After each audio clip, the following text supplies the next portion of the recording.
भगवान की स्तुति करें।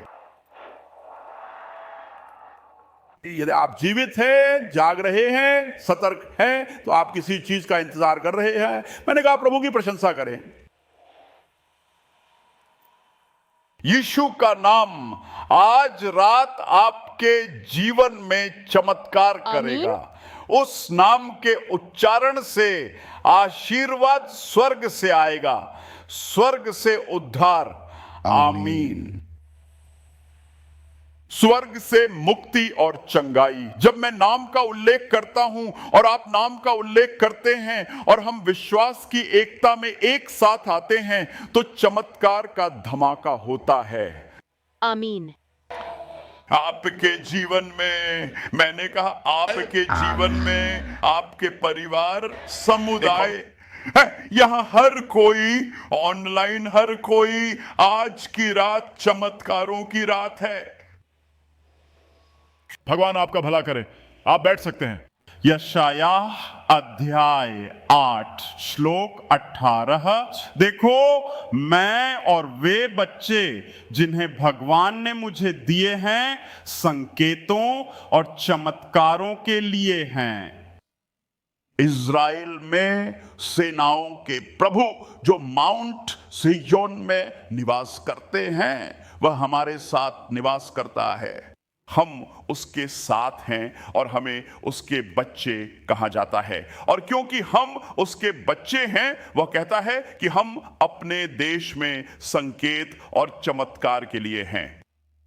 आप संकेतों और चमत्कारों के लिए हैं। कोई भी व्यक्ति परमेश्वर का संतान हो सकता है, ऐसा कोई तरीका नहीं है। परमेश्वर रचयिता सर्वशक्तिमान किसी के साथ कैसे निवास कर सकते हैं और किसी में कैसे रह सकते हैं। ऐसा नहीं हो सकता कि मसीह उद्धार करता, मुक्ति देने वाला और चमत्कार करने वाला, परिवर्तक, उद्धार करता किसी के साथ रहे और फिर कोई संकेत ना हो, कोई चमत्कार ना हो।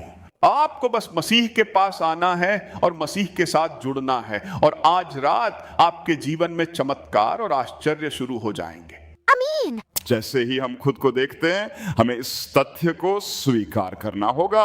आप एक गांव जाते हैं और आप पूछते हैं, क्या यहां कोई पैदा हुआ है? कि जब वह पैदा हुआ था, उसने यहां गांव में, यहां शहर में, यहां महानगर में जीवन बिताया। कोई भी व्यक्ति जो देश में है, जो जीवन की शुरुआत से लेकर अंत तक कोई आंसू नहीं बहाता?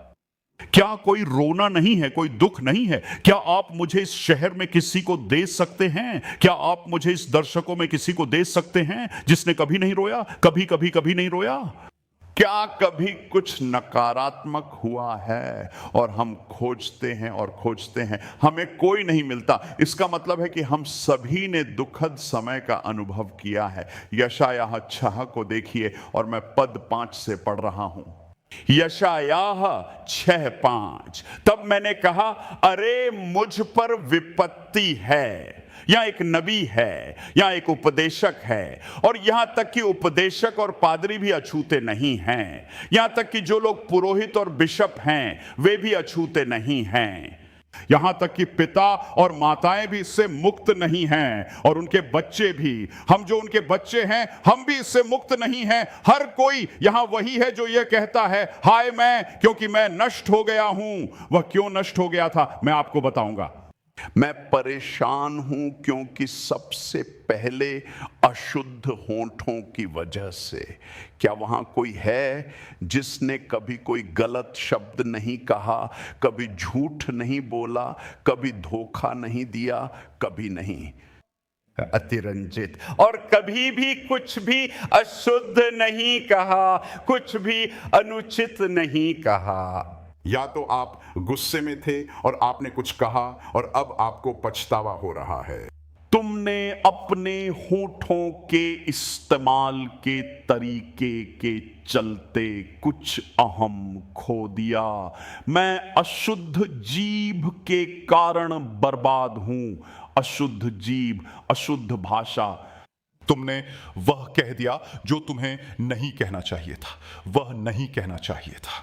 हर किसी ने ऐसा किया है और हमारे जीवन में हर समय वह अशुद्ध भाषा, अशुद्ध होंठ, अशुद्ध हृदय प्रकट होता रहेगा, क्योंकि हृदय से ही मुख बोलता है। जैसा कि आप जानते हैं, दिल अशुद्ध होता है, दिल नकारात्मक होता है, दिल सकारात्मक नहीं होता, दिल प्रगतिशील नहीं होता और दिल खुश नहीं होता। और दिल की उस अवस्था की वजह से अशुद्ध दिल से अशुद्ध शब्द निकलते हैं और अशुद्ध विचारों के कारण मैं नष्ट हो गया, क्योंकि मैं एक आदमी हूं, एक औरत हूं, एक लड़का हूं, एक लड़की हूं, अशुद्ध होठों का, अशुद्ध मुंह का, गंदी भाषा, गंदा दिल, गंदे विचार।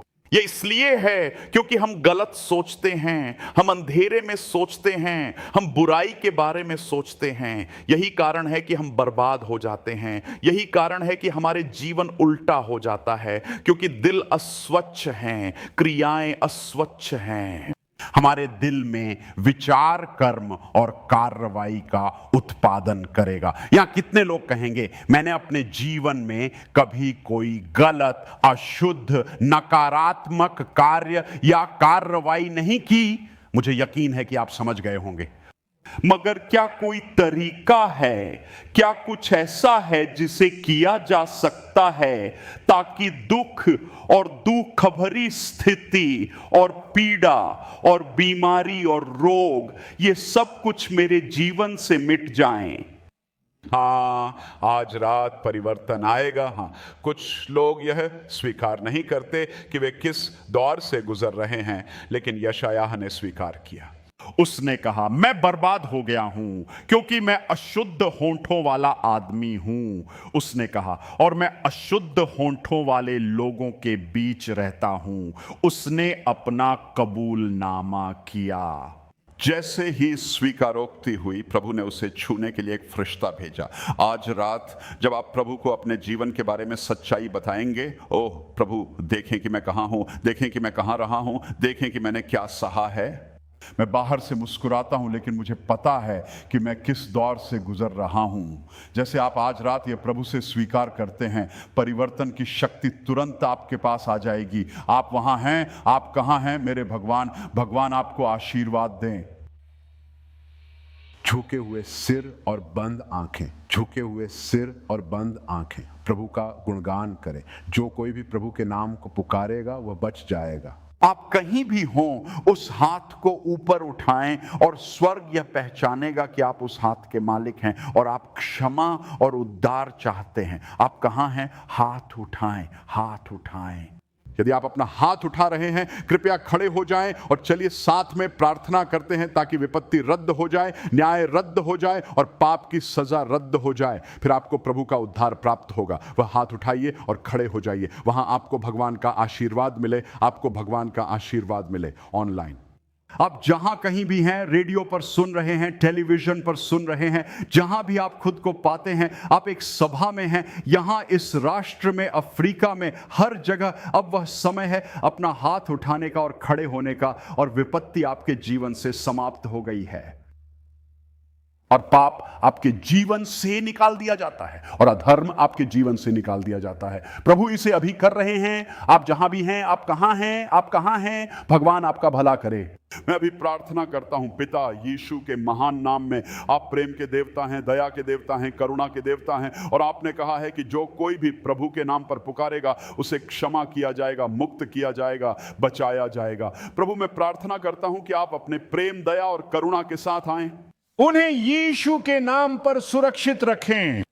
आमीन। उनके सभी पिछले पापों को दूर कर दें और उनके जीवन में किसी भी दुख को दूर कर दें, हर जीवन में यीशु के नाम पर। आमीन। उनके पापों की सजा, उनके अपराध की सजा ले लें। अभी सब कुछ यीशु के नाम पर दूर कर दें। आमीन। और मैं प्रार्थना करता हूं कि उनके सभी अपराध भुला दिए जाए और उनके खिलाफ फिर कभी याद नहीं किए जाए। भगवान मैं प्रार्थना करता हूं कि आप उनके नाम स्वर्ग में जीवन की पुस्तक में अपने बच्चों के बीच लिखें। अभी उनके दिल में इसे पुष्टि करें, उद्धार की खुशी के साथ और उद्धार के साथ आने वाली धार्मिकता और शांति के साथ अब हर दिल में, हर जीवन में यीशु के नाम में उद्धार के लिए धन्यवाद, क्षमा के लिए और स्वतंत्रता के लिए धन्यवाद। विपत्ति चली गई, निंदा चली गई, अब उद्धार और धार्मिकता आ गई है। धन्यवाद प्रभु, हम यीशु के नाम पर प्रार्थना करते हैं। और सभी लोग चिल्लाते हैं आमीन।